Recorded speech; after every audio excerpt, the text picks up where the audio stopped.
cruelest kind of loneliness is being invited in theory but forgotten in practice. You should come sometime. Daniel hears this sentence more often than he can count. After meetings, near elevators, at birthday lunches, in group chats where everyone seems warm but no one seems to be waiting for him. A coworker says it while putting on her coat. You should come sometime. Daniel smiles. Yeah, that'd be fun, but nobody asks if he is free tonight. Nobody sends him the address. Nobody waits while he grabs his jacket, and by 7:43 in the evening he is home, eating reheated pasta over the sink, watching Instagram stories of the dinner he was almost invited to. Here is the strange part. Nobody dislikes Daniel. In fact, almost everyone likes him. He is easy to talk to. He remembers names. He asks about your dog, your interview, your sister's surgery. He knows when to make a joke and when to stay quiet. He is the kind of person people describe with one sentence. Daniel is such a good guy, but there is another sentence no one says out loud. Daniel is everyone's almost friend, familiar enough to be greeted, pleasant enough to be included, useful enough to be appreciated, but somehow never close enough to be chosen. And if that sentence hurts a little, there is a chance you know this place too. The place where people enjoy you but do not reach for you, where you are in the room but not in the inner circle. Where you are liked by many people but deeply known by almost none. There is no official name for this, so let's call it what it feels like being associate zoned, not rejected, not hated, not ignored completely, just held at a polite emotional distance. And the most painful part is this. Sometimes the wall is not built because you are hard to love. Sometimes it is built because you have become too easy to like. Daniel did not notice it at first. At work, he seemed socially successful. On Monday morning, people stopped by his desk. Did you watch the game? Did you see what happened in the meeting? You always know how to explain this stuff. He had small moments with everyone, a hallway joke with Mark, coffee machine therapy with Priya, meme exchanges with Alex, a shared eye roll with Emma during long presentations. If you looked at Daniel from the outside, you would not call him lonely. You would call him connected. That is what made it confusing, because loneliness is easy to understand when someone is isolated. It is much harder to understand when someone has dozens of casual connections, but no person they can text at 11:38 at night and say, "I'm not okay. Can you talk?" Daniel had people who would smile at him. He did not have people who would worry about him, and those are not the same thing. One Friday, the office had a small celebration. Someone got promoted. There was cake in the break room, cheap paper plates, people standing in awkward circles pretending not to want a second slice. Daniel was in his element. He made the new intern laugh. He congratulated the person who got promoted. He noticed someone standing alone and pulled them into the conversation. For 40 minutes, he made everyone feel more comfortable. Then the group began to shrink. A few people moved toward the door. Someone said, "We're probably grabbing drinks after this." Daniel looked up. There it was, that tiny opening. Not a door, not yet, just the shape of one. Then Emma looked at him and said, "You should come sometime." Sometime. That word landed softly, almost kindly, but it had no date, no place, no commitment. It was an invitation made of fog. Daniel smiled the way he always smiled. Yeah, for sure. And just like that, the fog dissolved. The group left. Daniel stayed behind and threw away the empty cake box. That night, he told himself he was being dramatic. People were busy. Plans were casual. Nobody meant anything by it. And that was probably true. Pain does not always require bad intentions. Sometimes nobody is trying to exclude you. They simply do not think of including you. That is the quiet wound of being associate zoned. You are not pushed away. You are not pulled closer. You are left floating in the middle. To understand why this happens, you have to know the difference between likability and intimacy. Likability is social smoothness. It is being pleasant, readable, low friction, good at timing, good at listening, good at making other people feel safe. Daniel had likability, a lot of it, but intimacy is different. Intimacy is not created by being perfectly pleasant. It is created by emotional reality, by small risks, by specific truths, by moments where someone sees a part of you that was not polished for public use.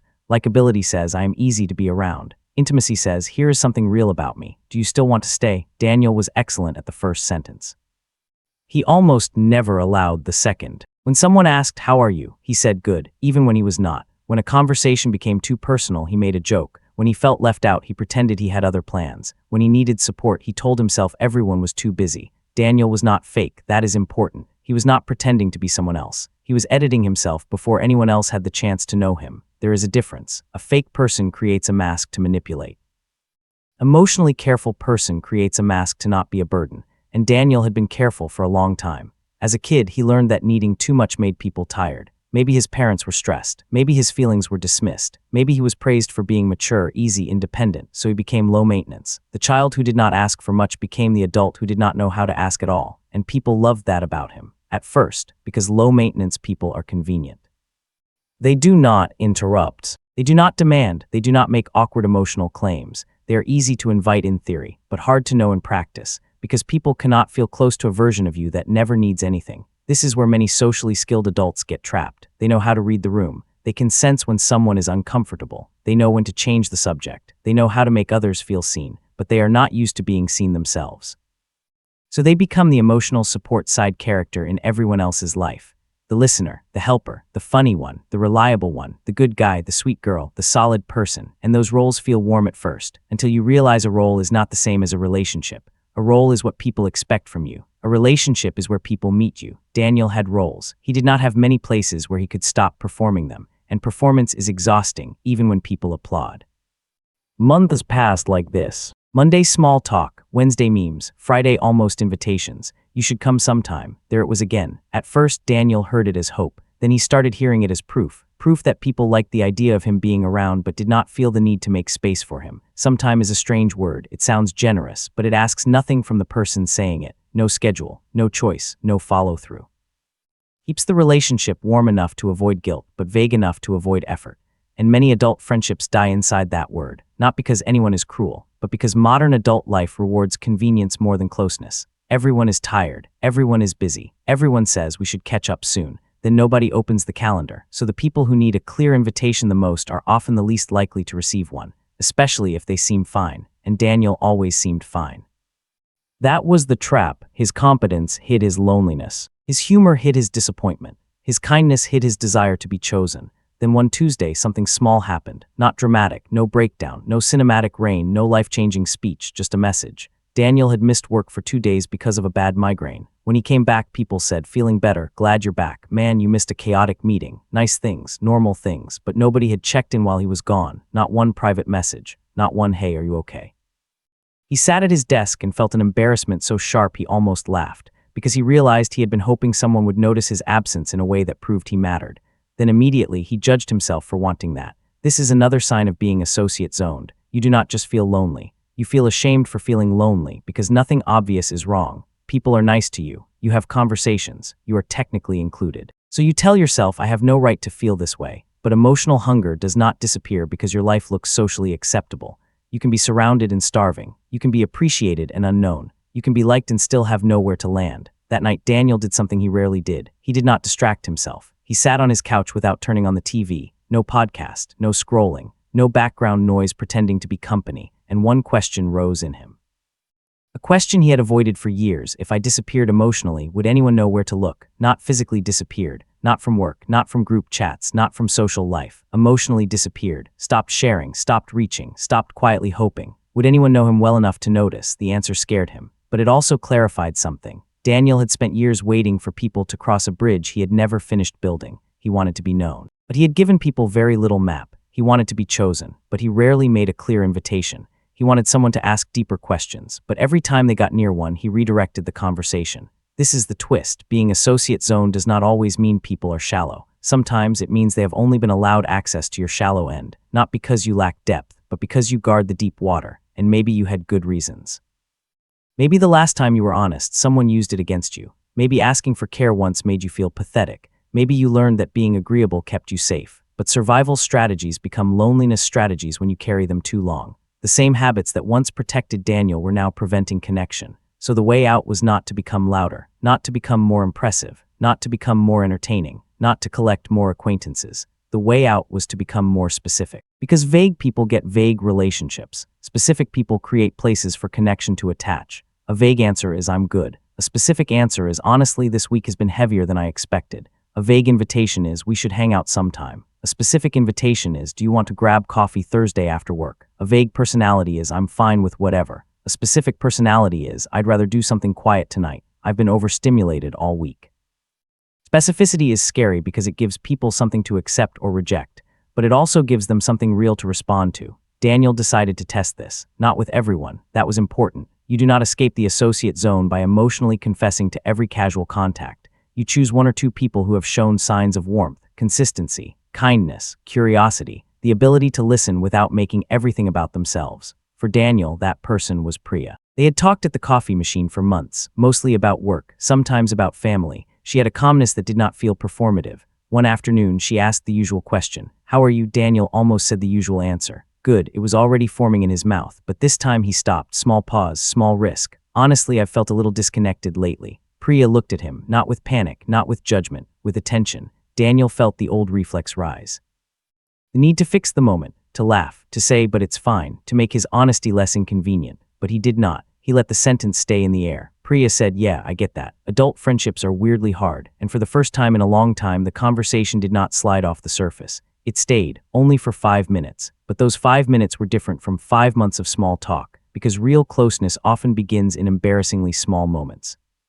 Not dramatic vulnerability, not trauma dumping, not forcing depth, just one honest sentence that gives the other person permission to stop performing too. A week later, it happened again. Friday afternoon, coats, bags, people drifting toward the elevator. Someone said a few of us might grab dinner. Then almost automatically, you should come sometime. Daniel felt the familiar ache, the foggy invitation, the soft non-choice. Usually he would smile and disappear, but this time he did something different. He made the vague thing specific. I'd like that. Are you going tonight? The group paused, not badly, just surprised, because people are often used to throwing out soft invitations that nobody catches. Emma blinked, then said, actually, yeah, we're going to that Thai place near the station. Daniel nodded, cool, I'll grab my jacket. That was it. No swelling music, no emotional rescue, no proof that Daniel had found his people forever. Just a man grabbing his jacket because, for once, he did not wait for belonging to become obvious. He reached for it, and this is the part people misunderstand. The goal is not to force everyone to choose you. Some people will stay casual. Some invitations will remain fog. Some rooms will like you without making room for you. That is life. But your job is not to become so easy that nobody has to decide. Your job is to become real enough that the right people can.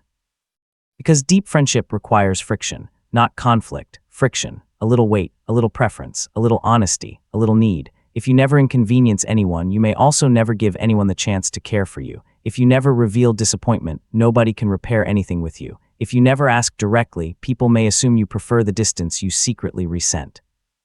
And if you are always pleasant, always available, always okay, people may enjoy you without ever realizing they are losing you. So if you feel associate zoned, start here. Pick one person, not the whole world, one person who has shown some emotional safety. Then make one thing specific, a feeling, a preference, an invitation, a boundary, a need. Say, I'd actually love to join. Say, can we put something on the calendar? Say, I've been lonelier than I expected lately. Say, I don't want to only catch up in passing, not as a demand, as a doorway. Some people will not walk through it. That will hurt.